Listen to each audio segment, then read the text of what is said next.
historia que es importante que todo cristiano sepa.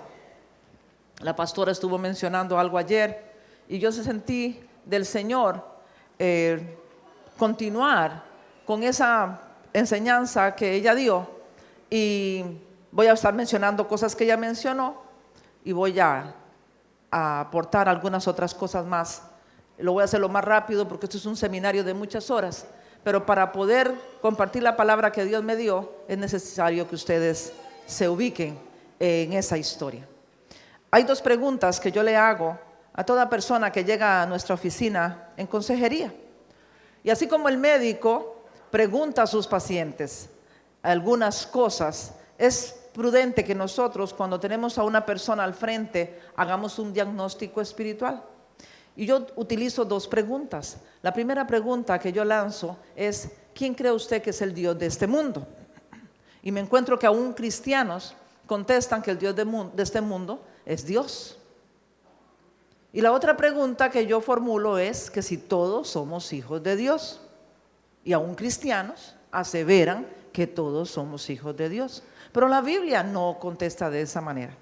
La Biblia, la primera pregunta, que si este mundo está gobernado por Dios, la Biblia dice en 2 de Corintios 4:4 que el Dios de este mundo ha cegado el entendimiento de los incrédulos para que no vean la luz del Evangelio, que no vean la luz de Cristo.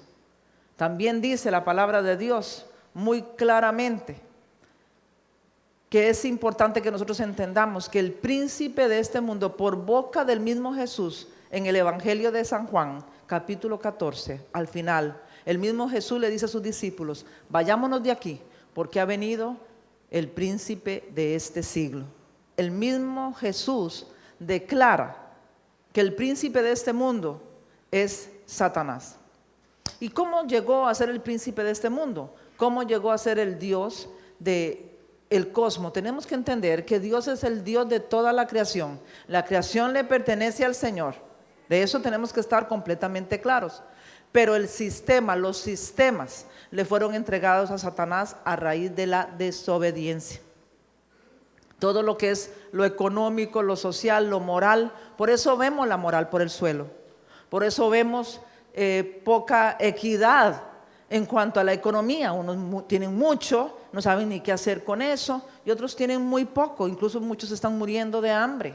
Mi hijo regresó hace unos días de África, de un viaje misionero, y dice que es lamentable ver los niños en las calles muriéndose literalmente de hambre. Entonces vemos que, Dios no puede estar en control de esas cosas, porque si Dios estuviera en control de esas cosas, entonces esas cosas no sucederían. Pero entonces nos preguntamos, ¿cómo llegó el enemigo a tener ese poder en sus manos? Es muy fácil. Si nos vamos a Génesis, en el capítulo 1, verso del 27 en adelante, vemos cómo Dios le entregó la tierra en heredad a Adán y Eva para que la dominaran, para que la administraran. Eso es como nosotros, mi esposo y yo, heredamos a nuestros hijos ahora en vida, les regalamos un pedacito de terreno y bueno, se los trasladamos, le dijimos a ellos que ellos son los dueños que tenían que administrar esa heredad. Entonces ahora está a nombre de ellos. Si ellos quieren ir y llamar a alguien y decirle les regalo esto, o si alguien los engaña, cortado y anulado, y ellos traspasan esa propiedad, nosotros no podríamos hacer nada, porque legalmente ellos están en autoridad de poder hacer lo que quieran con ese terreno. Eso fue lo que pasó con Adán y Eva. Ellos, a raíz de la desobediencia, se dieron su poder, se dieron su autoridad al enemigo. Y es exactamente lo que pasa hoy día. Cuando un padre de familia desobedece a Dios, se involucra en adulterio o en cualquier otro pecado, le está cediendo autoridad al enemigo, no solo sobre su vida, ¿saben?, sino sobre su casa, sobre sus hijos, sobre sus generaciones. Por eso nosotros tenemos que hacer un alto y pensar muy a corazón abierto, digo yo, ¿qué es lo que vamos a hacer y las repercusiones que van a tener lo que vamos a hacer? Porque la desobediencia de Adán y Eva está tocando a la humanidad hasta hoy día. y la va a seguir tocando hasta que esas personas que están bajo el dominio del enemigo no reconozcan a Jesús como su Señor y su Salvador. Bueno, en vista de la desobediencia de ellos, dice la palabra en Lucas 4, cuando nos narra las tentaciones de Jesús, que el mismo Satanás le dice a Jesús que si postrado lo adora, todos esos reinos serán suyos. Y Jesús no se vuelve y le dice: mentiroso, ¿cómo me vas a dar lo que no es tuyo? No, Jesús se vuelve y le dice: escrito está, escrito está. No lo contradice, porque Jesús sabía que aunque Satanás es el padre de la mentira, en ese momento estaba diciendo una verdad. Amén. Entonces era preciso que Dios tuviera un plan para liberar a la humanidad, porque yo lo explico de esta manera. Dios había soplado aliento de vida a Adán y a Eva, y ellos andaban por el huerto felices de la vida, en una comunión con Dios.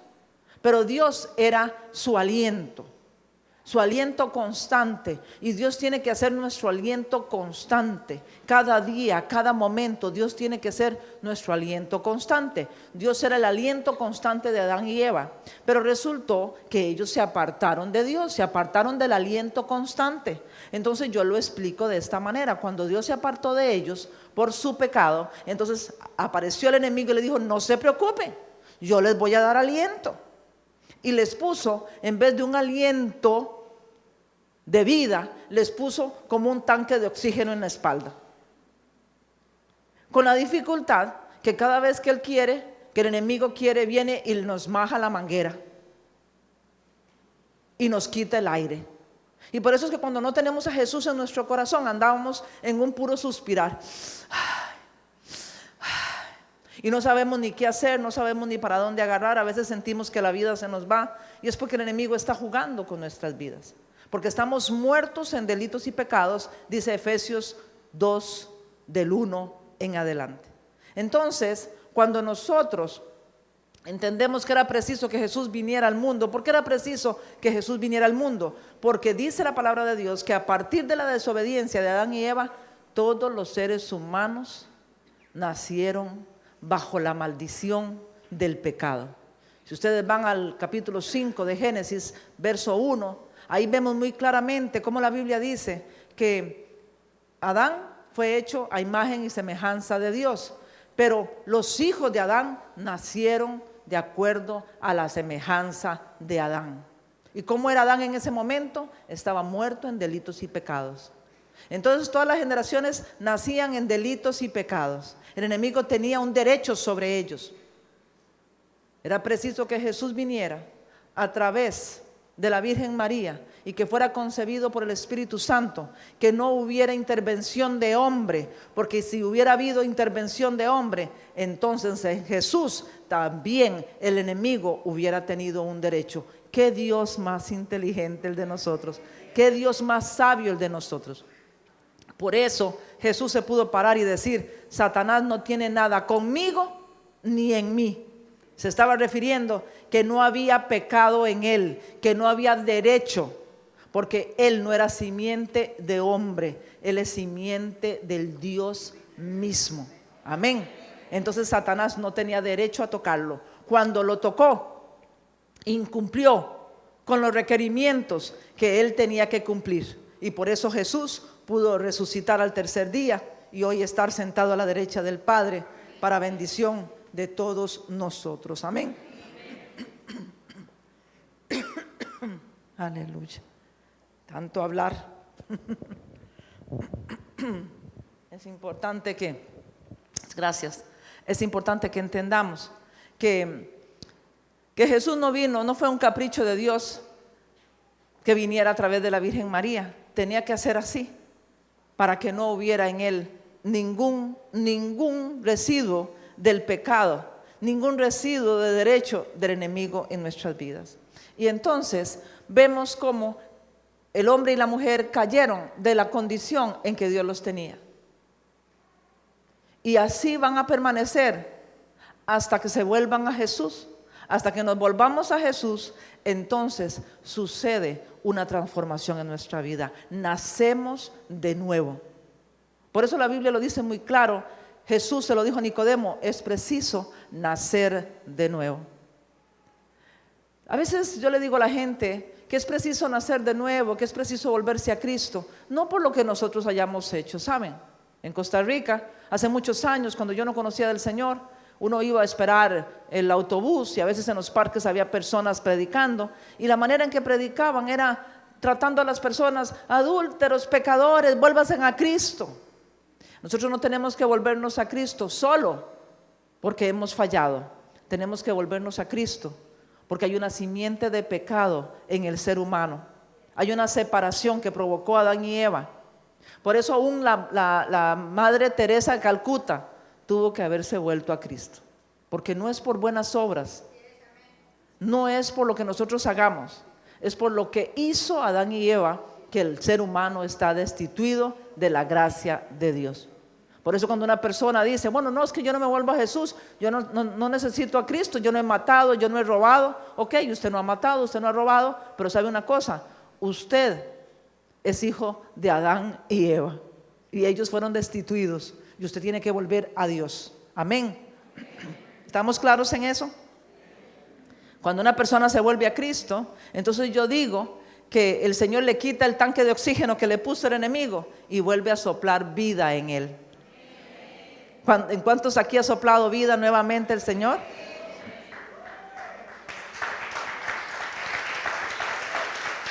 Si usted siente que anda con un tanque de oxígeno, este es el día que usted puede dar al Señor la oportunidad de que le quite el tanque de oxígeno y le ponga de nuevo aliento de vida en su vida.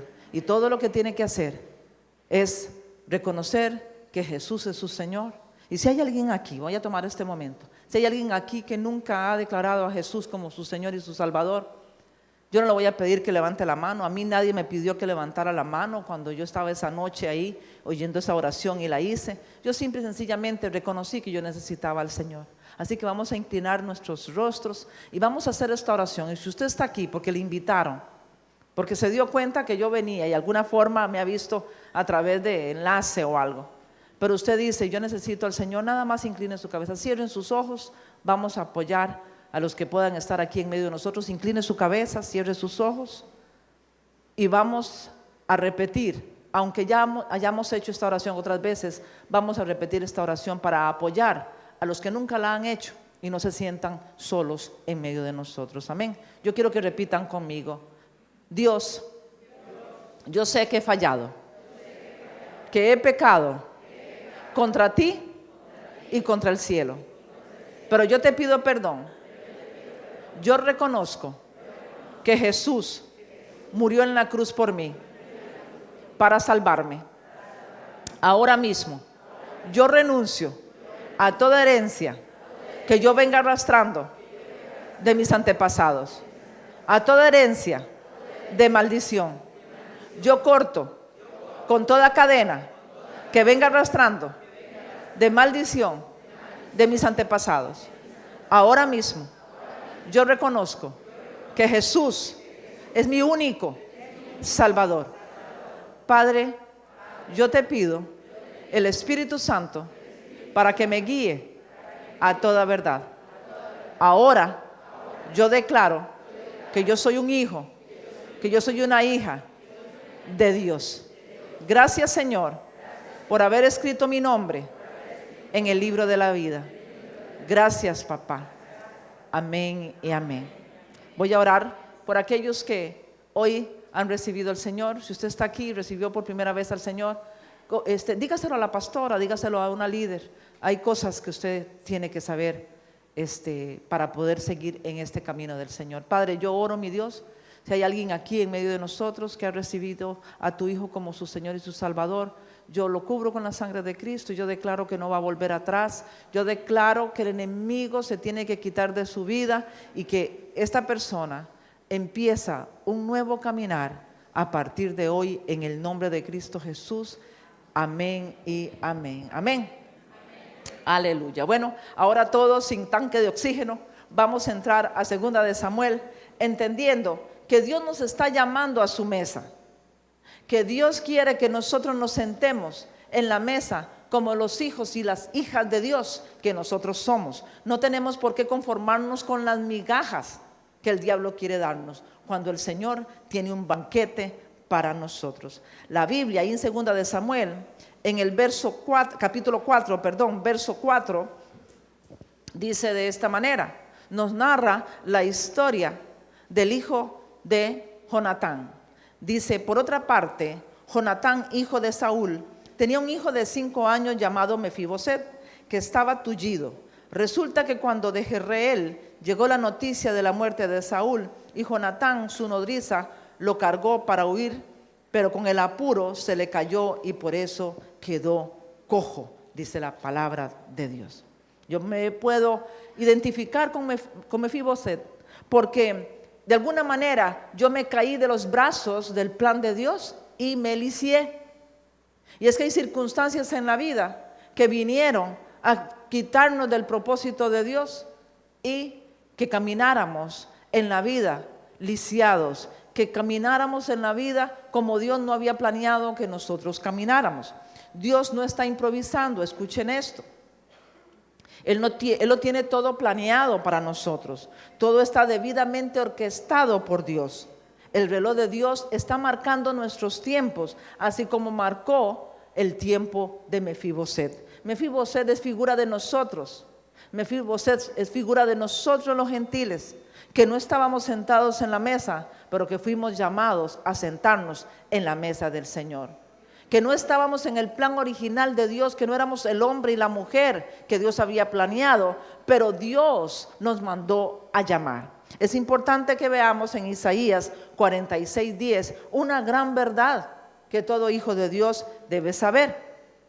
Y la gran verdad que todo hijo de Dios debe saber en Isaías 46:10 es que Dios conoce todas las cosas anticipadamente. Diga conmigo, anticipadamente.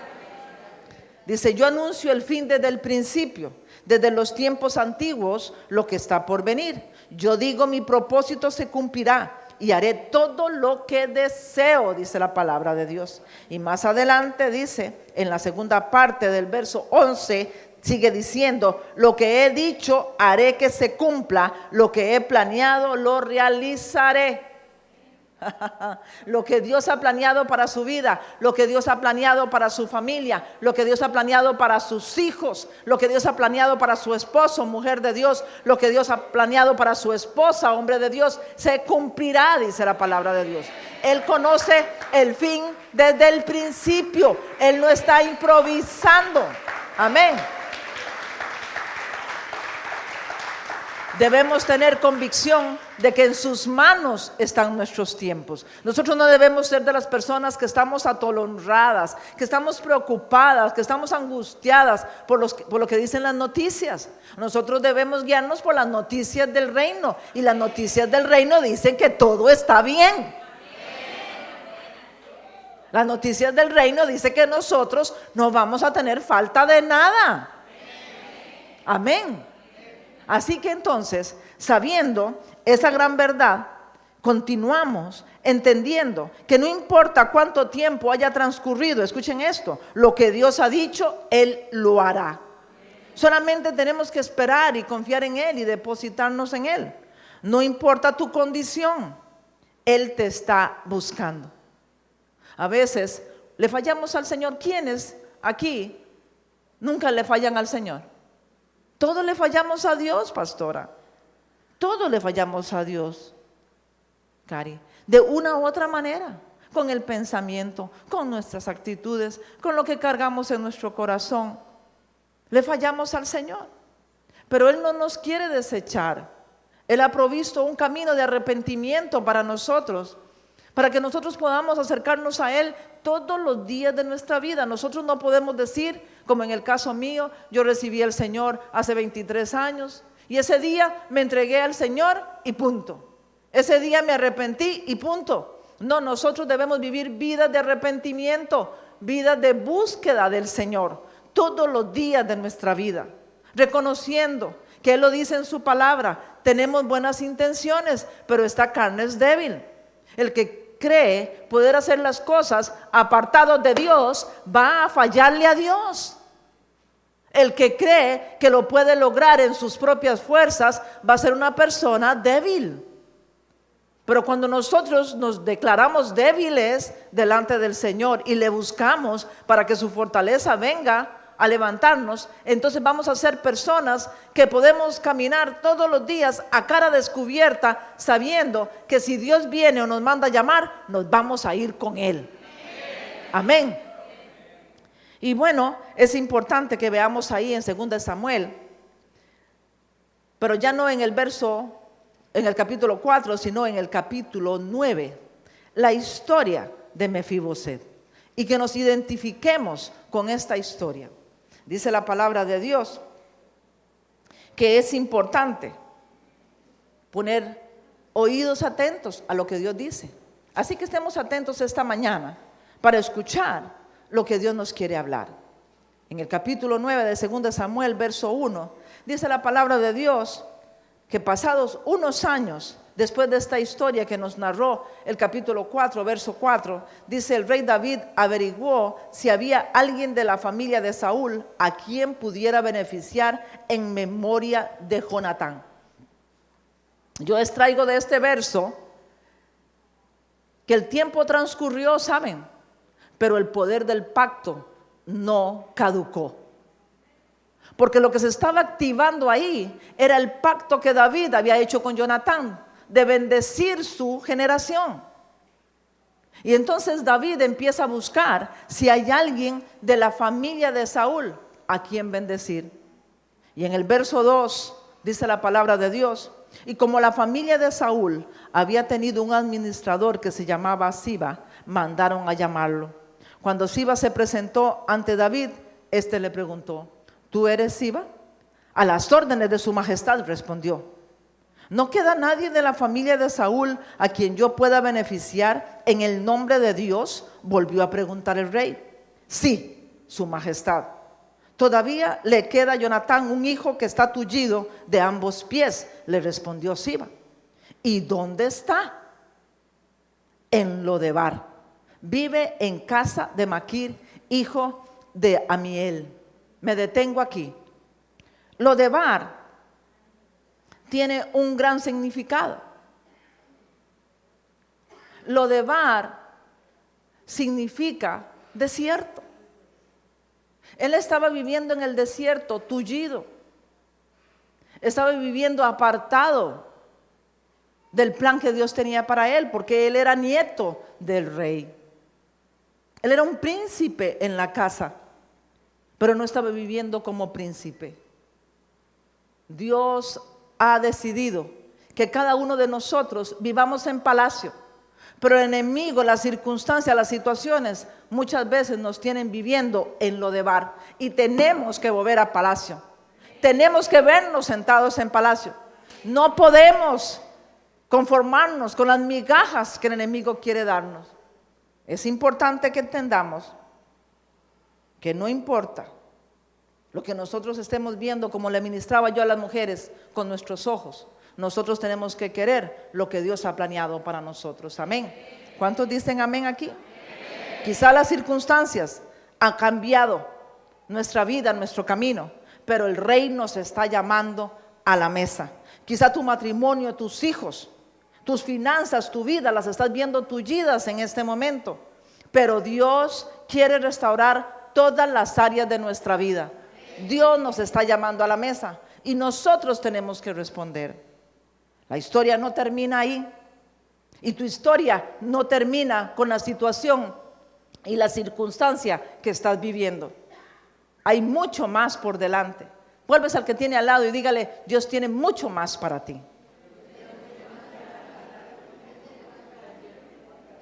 ¿Lo creemos? ¿Realmente lo creemos? ¿Realmente estamos confiando en lo que Dios tiene para nosotros? El reloj de Dios está marcando nuestro tiempo. Y al igual que a Mefiboset, el rey lo mandó a buscar. Dios nos está mandando a buscar. No tienes por qué quedarte en la situación en que estás. No tienes por qué quedarte en la circunstancia que has visto, que has vivido. Tal vez ya te acostumbraste a la escasez, pero la escasez no es un plan de Dios para nuestra vida. Tal vez ya te acostumbraste a la enfermedad, pero la enfermedad no es el plan de Dios para nuestra vida. El plan de Dios para nuestra vida es la salud. El plan de Dios es una prosperidad integral, prósperos en nuestra alma. No debemos pensar solo en dinero cuando se habla de prosperidad. Tenemos que pensar en una prosperidad emocional, como nos predicaba Ivonne ayer a las mujeres. Tenemos que pensar en una prosperidad en nuestro cuerpo. Tenemos que ser personas prósperas en todas las áreas de nuestra vida. Dios quiere eso para nosotros. En el verso 3 de ese capítulo 9, David hace esa pregunta: ¿no queda nadie de la familia de Saúl a quien yo pueda beneficiar en el nombre de Dios? Volvió a preguntar el rey. Y es importante que nosotros entendamos que si Saúl hubiera dicho, después de que le dijeron que el que quedaba era el tullido, David pudo haber dicho: ¿no hay otro por ahí? No queda otro, es que este no funciona, este no sirve. Porque hay algo muy interesante en la sociedad, ¿saben? La sociedad es muy apresta, es muy pronta para etiquetar a los seres humanos. Ustedes saben una cosa, en el caso mío, que mi esposo y yo nos atrevimos a contar nuestro testimonio, hemos encontrado con que hay personas que toman eso para más bien atacar y decir: ¿quién sabe que eso haya sucedido? Habría que ver si eso es así. Porque lo etiquetan a uno. Es muy fácil etiquetar. Hay estigmas que la gente pone en las personas. A este muchacho, lo primero que hizo Siba fue etiquetarlo. El tullido, le dijo. Está tullido. No vio ninguna otra característica en él, sino que estaba tullido. Y es que nuestros errores, el enemigo siempre va a querer sacarlos adelante. Pero saben una cosa, yo una vez me paré en la plataforma de la iglesia y le dije a la iglesia: mire, ¿saben una cosa? Si aquí entra alguien y dice: esa mujer que está ahí, yo la conocí haciendo esto y esto y esto y esto. Yo era compañero de ella en el banco cuando ella llegaba de madrugada a la casa. ¿Saben qué voy a hacer yo? Me voy a parar en la plataforma y le voy a decir: sí, óiganlo, eso es cierto. Esa era yo antes, pero ahora en Cristo Jesús soy una nueva criatura.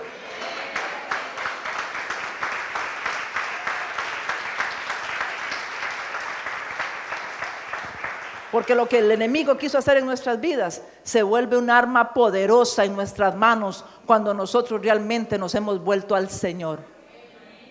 Podemos usar más bien eso que el diablo quiso hacer en nuestras vidas como un arma en contra de él, para decirle al mundo: sí, es cierto, el enemigo quiso hacer eso conmigo, pero en Cristo Jesús ahora soy una nueva criatura.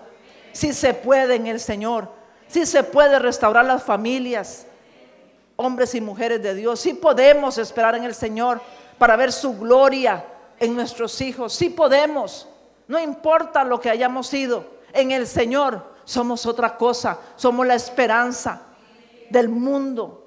Somos ese mensaje que Dios ha escrito en nuestros corazones, que sí se puede con el Señor. Diga conmigo: sí se puede con el Señor.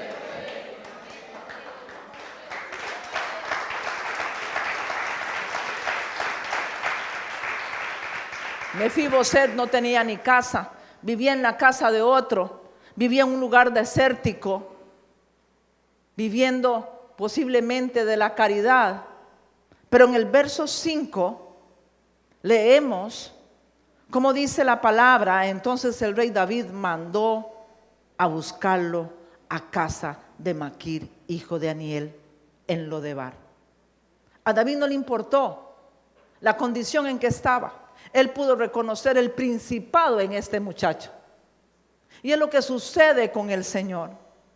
Dice que Él no ama el pecado, pero Él ama al pecador. Y no importa la condición en que nosotros hemos estado, el Señor sigue buscándonos. Por eso nosotros tenemos que cuidarnos para Él. Por eso tenemos que guardarnos. Por eso tenemos que caminar en santidad, santos, apartados para Dios. No perfectos, porque perfecto es solo Dios. Pero estamos caminando, estamos buscando esa perfección por amor al Señor, porque Él nos ama. Y yo puedo muchas veces sentir el dolor de Dios al ver que nosotros como sus hijos no hemos entendido y no hemos correspondido ese amor como debemos corresponderlo. David lo manda a llamar y sigue diciendo en el verso 6: Cuando Mefiboset, que era hijo de Jonatán y nieto de Saúl, estuvo en presencia de David, se inclinó ante él rostro en tierra. Y David le pregunta: ¿tú eres Mefiboset? A las órdenes de su majestad respondió: no temas. El verso 7 nos denota la condición en que llegó Mefiboset delante del rey. Tenía miedo, temblaba posiblemente. Pero me gusta lo que sigue diciendo la palabra, porque en ese verso 7 dice: no temas, pues en memoria de tu padre Jonatán he decidido beneficiarte. Voy a devolverte todas las tierras que pertenecen a tu abuelo Saúl, y de ahora en adelante te sentarás a la mesa. Veamos el cuadro. En la mesa estaban los hijos de David. Estaba Amón, Salomón, Tamara. Pero David manda a llamar a Mefiboset. Y el cuadro, nosotros podemos imaginárnoslo, porque él estaba tullido de sus piernas. Él no podía movilizar sus piernas. Y muchas veces las condiciones y la condición en que el enemigo nos tiene es una condición que nosotros decimos: es que yo no puedo acercarme a Dios. Es que lo que yo he hecho, es como yo he vivido, yo no puedo acercarme a Dios. Pero Dios nos está diciendo esta mañana: tenemos que hacer el máximo esfuerzo. Tenemos que venir, aunque sea a rastras, como vino ese muchacho. Y yo le pedí a Jorge, o le pidieron a Jorge, que fuera él el que nos ilustrara. Venga, Jorge. Ustedes no lo están viendo, pero él viene apoyándose solamente con sus brazos y viene arrastrando sus piernas, pero viene buscando la mesa. Y nosotros tenemos que buscar la mesa del Señor a como haya lugar. No sabemos cómo hizo Mefiboset para sentarse en esa mesa. Posiblemente se fue agarrando de la silla, como va a hacer Jorge, para poder sentarse en esa mesa. No es fácil, pero sí podemos. Y todos posiblemente estaban preguntándose que por qué David estaba haciendo aquello. Y yo me imagino que el mismo Satanás dice: pero ¿por qué los ama? ¿Por qué los busca? Él no entiende. Pero Dios nos sigue amando y nos sigue buscando. No importa lo que hayamos hecho en contra de Él. Él una vez más se vuelve como se volvió aquel día delante de aquel soldado que le pegó por la cara. Y él le preguntó: ¿qué he hecho malo? Si no he hecho nada malo, ¿por qué me pegas? Y yo creo que es la pregunta que el Señor nos hace a diario a nosotros: ¿por qué sigues haciendo eso? ¿Por qué no quieres venir a mi mesa? Ahí estaban los príncipes, posiblemente con sus atuendos, sentados en la mesa del rey. Pero Mefiboset fue llamado, fue buscado para que viniera a sentarse también en su lugar. Ese es el lugar de nosotros. Ese es el lugar original de nosotros. Y Dios quiere restituirnos de nuevo a la mesa. Pero ¿queremos nosotros estar en la mesa? ¿Queremos hacer ese esfuerzo que posiblemente hizo Mefiboset para sentarse a la mesa? A veces queremos que nos sienten, ¿sabe? A veces decimos: no, es que si predicaran de tal manera en la iglesia, yo voy. Es que si alabaran menos, tal vez unos 15 minutos, es que 1 hora y cuarto, ahí de pie, cantando, no, eso es demasiado para mí. Jesús estuvo 3 días en la tumba, en los lugares más horrorosos. Fue el mismo infierno por nosotros. Y nosotros a veces no queremos estar 1 hora alabándole, cuando tenemos tantas horas durante la semana. No, es que yo mejor llego después de la alabanza. No, aquí ninguno. Es en mi iglesia que pasa eso, pastor. Yo llego después de la alabanza, cuando ya va a empezar la prédica. ¿Pero qué es eso de recoger diezmos y ofrendas? Eso es del Antiguo Testamento. Entonces, ¿cómo nos vamos a sentar en este lugar tan lindo, tan limpio, con aire acondicionado? Si Dios dice que traigamos el diezmo y la ofrenda al alfolí para que haya alimento en la casa. Esto es el alimento. La palabra es el alimento. Y no podemos tener un lugar como este donde podamos predicar la palabra con un micrófono como este si no traemos los diezmos y las ofrendas al alfolí para que haya micrófono en la casa,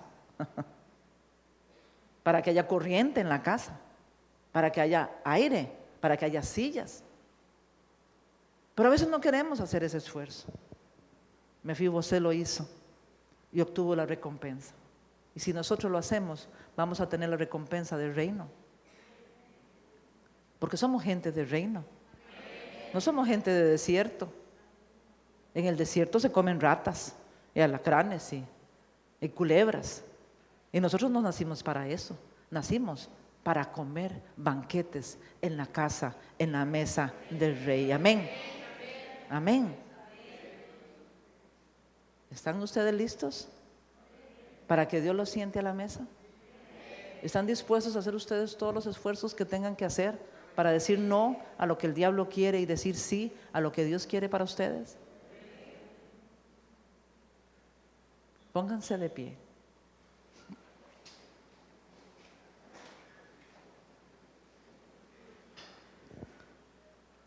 Hay 3 ejércitos. Uno es el ejército de Dios, los ángeles. Otros son las potestades, que dice Efesios, la pastora nos enseñaba de eso ayer, en Efesios 6. Y el otro ejército somos nosotros. Y saben una cosa, los ángeles, dice la palabra de Dios en los Salmos, que Dios les da órdenes para que ellos corran a ejecutar la palabra, y ellos corren. Satanás tiene toda una escala de posiciones, da órdenes y ellos corren. Los únicos que a veces no corremos somos nosotros. Dios nos da una orden y empezamos. ¿Y por qué? Parecemos el Chavo del 8. ¿Y por qué? ¿Y para dónde? ¿Y cómo?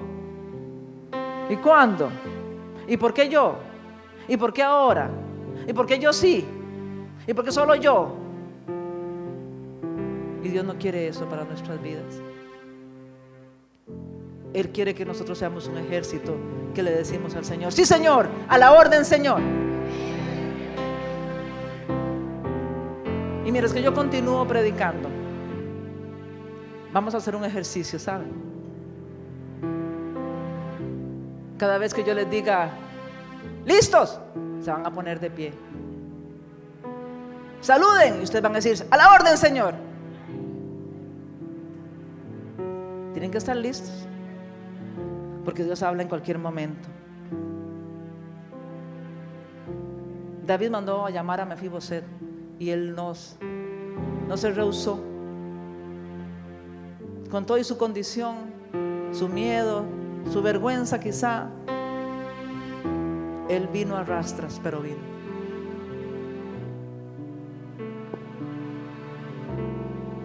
Dios quiere que seamos un ejército alerta. Pueden sentarse. Quédense ahí. Vamos a ver si entendieron.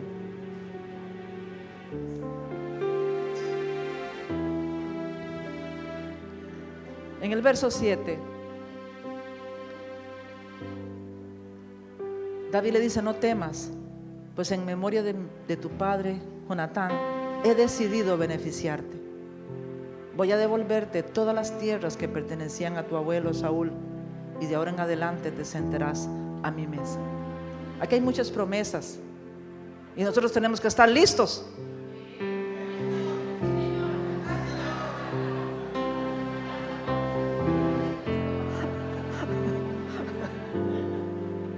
Pueden sentarse.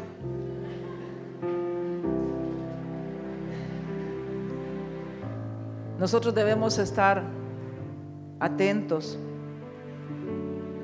a recibir las promesas de Dios en nuestra vida.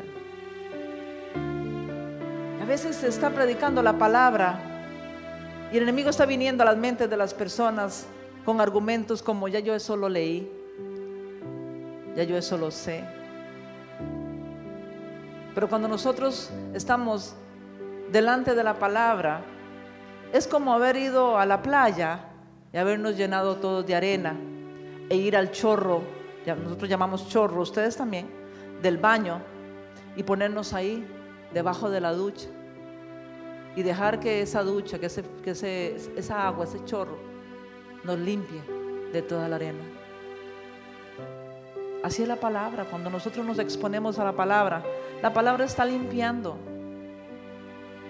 porque la palabra lleva una orden, tiene una orden que viene del mismo trono de Dios para entrar hasta los tuétanos, dice la palabra de Dios, separar las intenciones de los pensamientos, purificarnos, desarraigar cosas que quizá nosotros no hemos podido dejar, pero la palabra entra y lo hace. Y en este verso 7 debemos aprovecharnos, debemos apoderarnos, posesionarnos de esas promesas. Dice: voy a devolverte todas las tierras que pertenecían a tu abuelo Saúl, y de ahora en adelante te sentarás a mi mesa. Entonces debemos oír esta cita bíblica y decir: sí, Señor, tú me vas a devolver todo lo que el diablo me ha arrebatado, y tú has puesto un puesto en la mesa para mí. En el verso 8, Mefiboset se inclinó y dijo: ¿y quién es este siervo suyo para que su majestad se fije en él, si no valgo más que un perro muerto? Vean la condición que él tenía, vean cómo él se veía, su estima la tenía por los suelos. Y David le está diciendo que lo va a sentar a la mesa, y él viene con un argumento diciendo: si no valgo más que un perro muerto. Pero en el verso 9, David llama a Siba, el administrador de Saúl, y le dijo: todo lo que pertenecía a tu amo Saúl y a su familia se lo entrego a su nieto Mefiboset. Somos muy dados, escuchen, como iglesia, a cortar las cadenas, y está bien, y las maldiciones que venimos arrastrando de nuestros antepasados. Pero cuando yo leí esta cita bíblica, el Espíritu Santo me alertó y me dijo: no solamente maldición te dejaron tus antepasados, hay una bendición que puedes reclamar.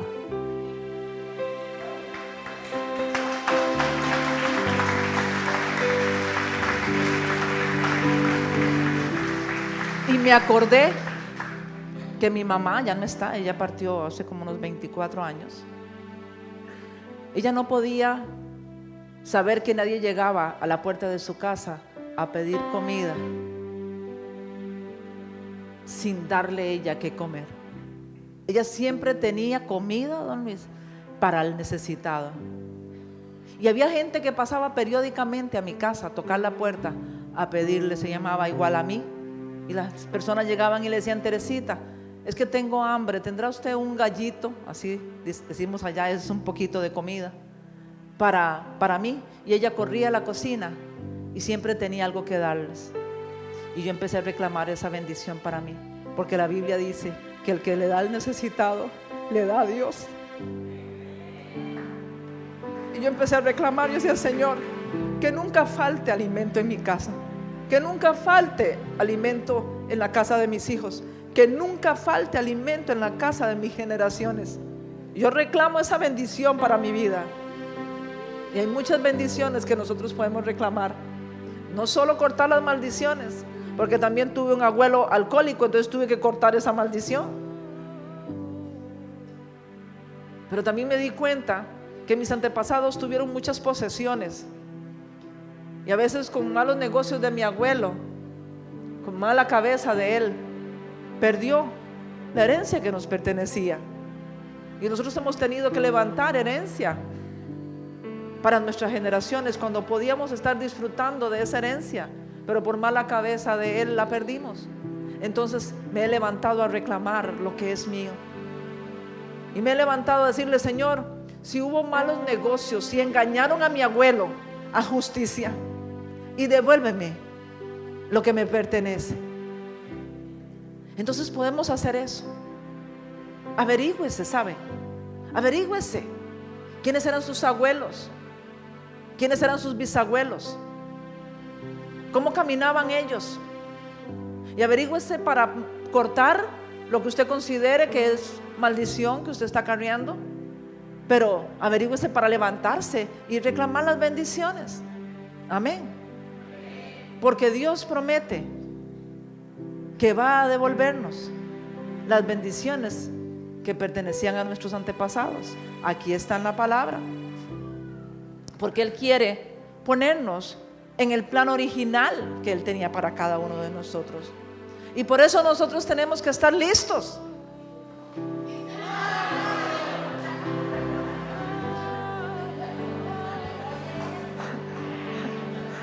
Ahí vamos. Ahí vamos. Pueden sentarse.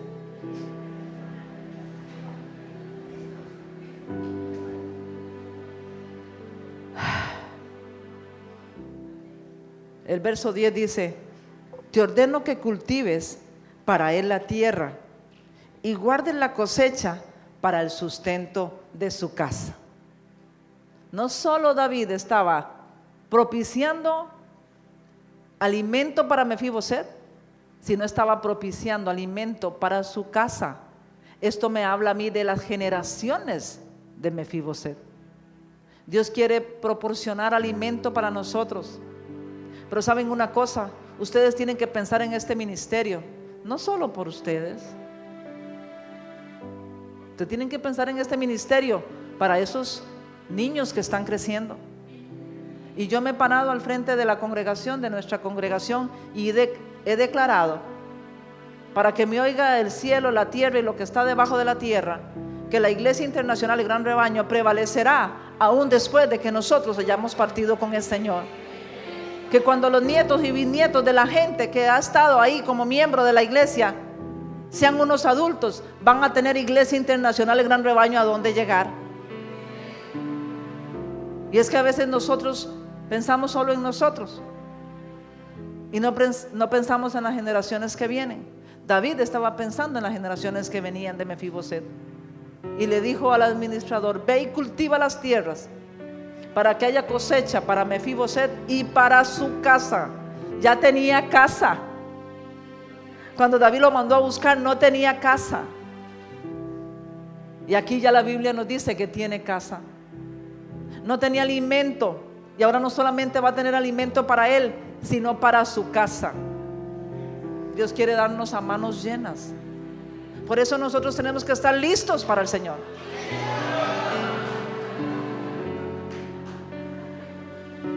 Se están entrenando, pastora. Pueden sentarse. En el verso 11 de ese capítulo 9 de segunda de Samuel dice: yo estoy para servir a su majestad, haré todo lo que su majestad me mande, respondió Siba. Y escuchen lo que sigue diciendo la palabra. A partir de ese día, Mefiboset se sentó a la mesa de David como uno más de los hijos del rey. Toda la familia de Siba estaba al servicio de Mefiboset, quien tenía un hijo pequeño llamado Micaías, tullido de ambos pies. Está hablando de Mefiboset. Mefiboset vivía en Jerusalén, pues siempre se sentaba a la mesa del rey. A partir de ese momento, él entendió que el lugar de él era la mesa del rey. Y a partir de este momento yo quiero que ustedes, hombres y mujeres de Dios, que a partir de este momento siempre piensen que ustedes son merecedores de lo mejor. Mefiboset llegó a casa del rey llegó al palacio pensando que era un perro muerto. Pero la mesa le transformó su mente. Palacio le transformó su mente. El estar en presencia del rey le transformó su mente. ¿Qué quiero decir con esto? No puede ser que nosotros nos expongamos a la palabra, que estemos en presencia de Dios y sigamos siendo los mismos. Si usted dice conocer a Dios, cada día usted tiene que ser mejor. Si usted dice conocer a Dios, cada día tiene que pasar algo en su vida. Algo del pasado tiene que irse y algo de Dios tiene que venir y adherirse. ¿Sonó bonito eso? Algo del pasado tiene que irse y algo de Dios tiene que venir y adherirse. Y permanecer en usted, ¿saben? Porque no se trata de que hoy se adhiera algo de Dios en mí, pero que mañana ya no esté. No. Nosotros tenemos que ser gente que vamos de gloria en gloria y de victoria en victoria. Tenemos que ser gente que cada día los otros ven algo diferente en nosotros. No puede ser que seamos esposas que todos los días somos las mismas delante de nuestros esposos. No puede ser que seamos esposos que todo lo mismo, todos los días lo mismo, siempre lo mismo. Si gritaba, siempre grito. Si me enojo, siempre me enojo. Si me deprimo, siempre me deprimo. No. Hay momentos para todo, dice la palabra de Dios. Vemos a David, que cuando perdió a su hijo, se llenó de cilicio, ayunó, lloraba, no comía. Había un momento para eso. Pero en el momento en que le dijeron que el niño había muerto, se levantó, comió, se bañó, se alistó. Hay un momento para todo. Vemos a Josué, cuando el pueblo de Dios fracasa en contra de los de ahí,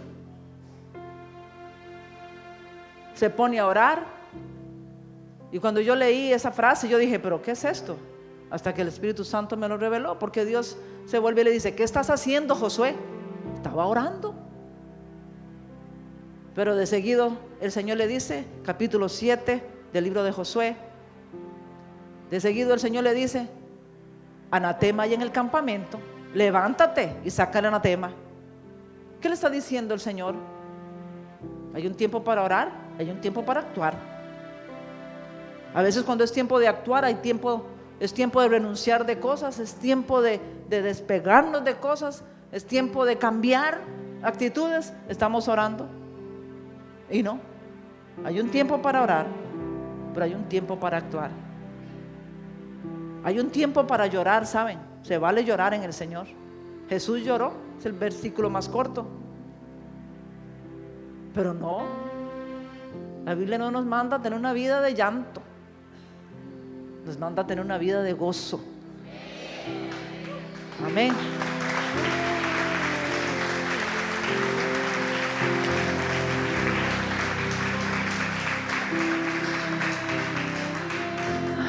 Dios nos quiere en la posición correcta, en la posición original que Él planeó para nosotros. Y la posición original que Dios planeó para nosotros la vemos en el Edén, una comunión constante con Él, una comunión diaria. Eso no se trata de levantarse todos los días y orar una hora y después vivir el resto, las otras 23 horas del día como nos da la gana. Eso no funciona. Amén, que tenemos que levantarnos, orar, tenemos que tener tiempos de comunión con el Señor, con su palabra, pero se trata de vivir una vida de oración, una vida de comunión, que usted sepa que donde usted va, el Señor va con usted. Y más aún que usted sepa que el Señor va con usted, y si usted es desobediente, Él se contrista.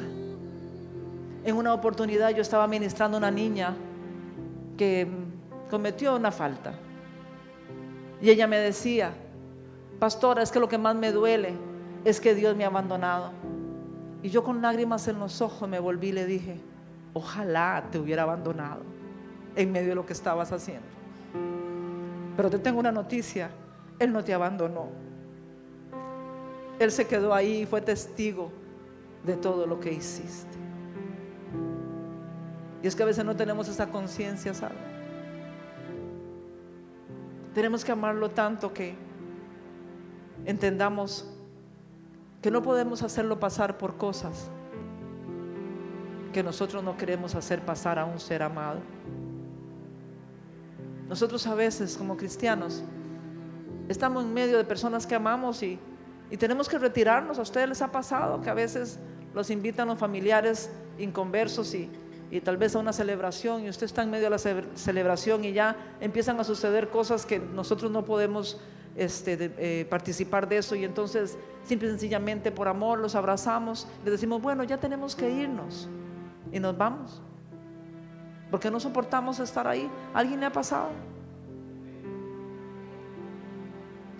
Pero saben una cosa, nosotros nos podemos ir, Él no se puede ir. Él no se puede ir. Dice que se contrista, se apaga, pero se queda ahí. Yo no puedo imaginarme, ¿saben?, tener que estar a la par de un ser querido que está haciendo lo incorrecto y tener que quedarme ahí. Yo no puedo imaginar. Ustedes se pueden imaginar, o sea, ser testigos, estar ahí a la par de una persona que está asesinando a alguien y usted tener que quedarse. Estar ahí a la par de la persona que quizás está abusando de un pequeñito y tener que quedarse ahí. Porque esas cosas suceden. Estar a la par de ahí de alguien que prometió amor y fidelidad a su pareja y no está cumpliendo, y tener que quedarse ahí. Yo no puedo imaginar. Yo no puedo imaginar. Qué amor más grande el del Señor. Él sigue creyendo en nosotros.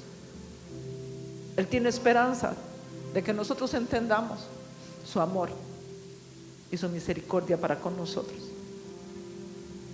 Busquemos a Dios ahora que puede ser encontrado, dice la palabra de Dios. Búsquenme y vivirán, dice el Señor. Estamos viviendo tiempos muy difíciles, donde se está cumpliendo la palabra de que lo bueno le dicen malo y a lo malo bueno. El mundo se está metiendo en nuestras comunidades cristianas, y ahora vemos a los muchachos tener las mismas prácticas que los muchachos que no conocen al Señor.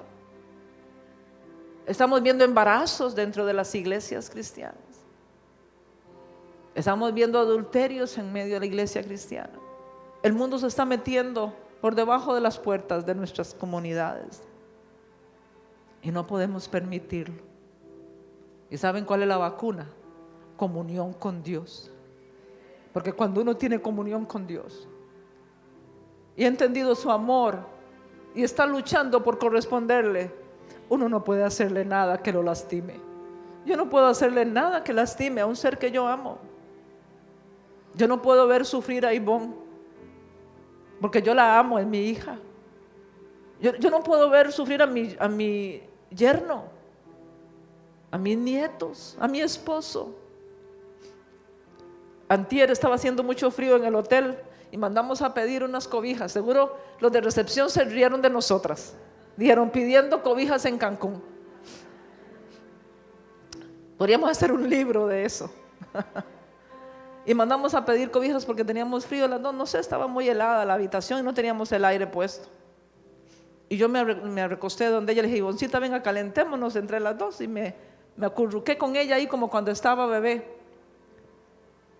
Ven, adolescentes, no solo su mamá hace eso, yo también. Ivonne es una mujer de 32 años con 2 hijas y todavía disfrutamos de eso. Bueno, entonces nos acurrucamos. Y yo no se lo dije, ¿saben? Pero vino a mi mente. Yo dije, ay, si Ivonne necesitara un órgano vital mío para poder vivir, yo estaría dispuesta a dárselo. Ya yo viví, ya vi mis hijos grandes, pero ella no. Entonces yo estaría dispuesta a darle un órgano vital para que ella viva. Y si yo, siendo mala, quiero dar buenas cosas a mi hija, ¿cuánto más Dios quiere darnos cosas buenas a nosotros? Pero ¿saben por qué? No va a suceder en el nombre de Jesús. Ella no va a necesitar un órgano vital mío. Pero ¿saben por qué yo pienso así? ¿Saben por qué yo pudiera darle ese órgano si ella lo necesita? Porque ella está cercana. Pero si ella fuera una hija que está allá por la India y yo no sé ni dónde está, haciendo lo que le da la gana, y si necesita de mí, ¿cómo yo voy a poder ayudarla? A veces nos apartamos tanto de Dios que aunque Él quiera ayudarnos, no puede, porque nosotros estamos apartados de Dios. Sentémonos a la mesa, dispongámonos para que Dios nos ponga en la posición original que Él quiere darnos a cada uno de nosotros. Corramos a sus brazos y propiciemos que Él llene nuestras vidas con su Santo Espíritu. Termino diciéndoles esto. Muchas veces nosotros encontramos una iglesia débil, una iglesia sin poder, pero es que no estamos caminando con el Espíritu Santo. Y el Espíritu Santo es la fuente de poder. Jesús lo dijo en Hechos 8. En el capítulo 1, verso 8, dijo: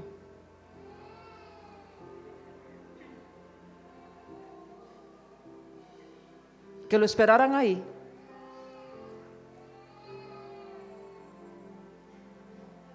Y que iban a ser llenos de poder. Estoy parafraseando. Vendrá sobre ustedes el Espíritu Santo y tendrán poder para testificar. La única forma de que nosotros podamos ser verdaderos testigos del Señor en este mundo es que estemos llenos del Espíritu Santo.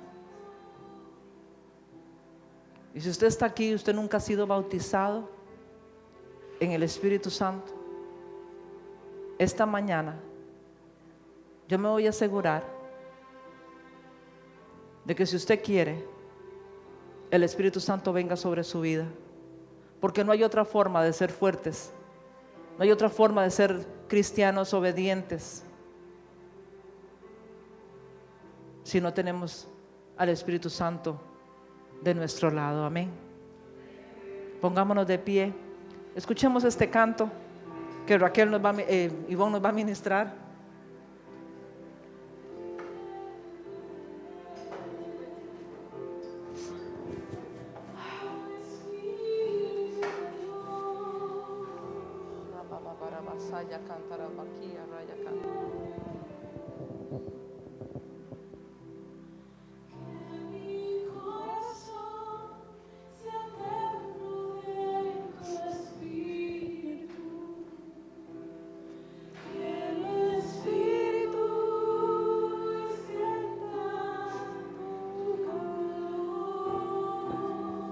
Sí, Señor.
Dígale al Señor que llene su templo, que llene su vida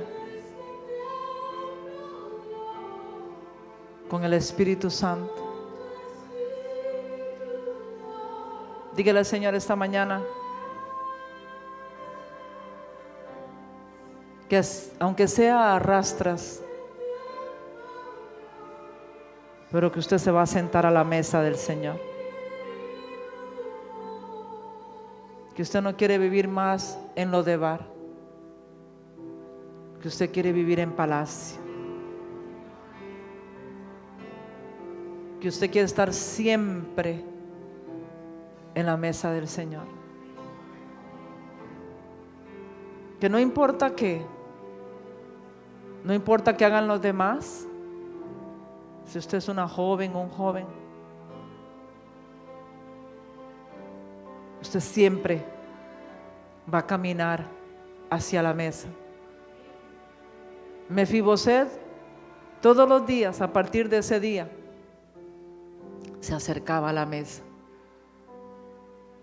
y se sentaba como un príncipe más a disfrutar del banquete de palacio. Ya no importó cuánto tiempo pasó en Lodebar. Lo que importaba es que había un puesto en la mesa para él. Le fue restituido todo lo que le había sido robado. Yo no sé qué te ha robado el enemigo, pero yo declaro en el nombre de Cristo Jesús restitución para tu vida. Pero haz tu parte, haz tu parte.